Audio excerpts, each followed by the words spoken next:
Hi, this is a message for anyone who is struggling with a mental illness right now. You do not have to let your diagnosis define you. You are not depression, anxiety, or any of the other multitude of illnesses. And the reason I'm saying this is because I've struggled with this greatly in my life. For example, my house would not be clean, be very messy. I couldn't finish projects, but that was okay because I had ADHD.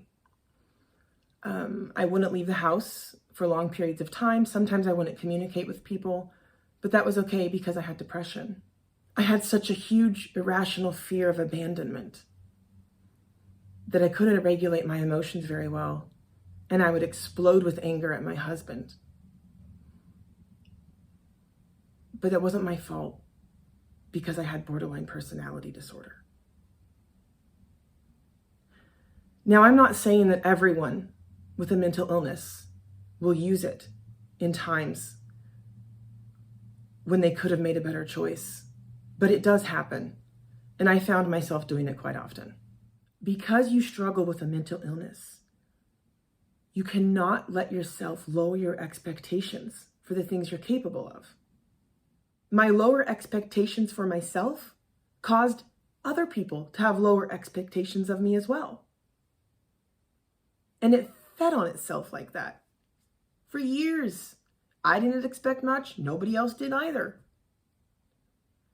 And that is terrible, terrible if you're trying to grow as a person. If you are finding yourself, I would say falling victim to every symptom and situation, then it would be time to kind of take a holistic look at your life. And by holistic, I mean, look at your entire life at once. Look at everything from above. What are you doing during the day?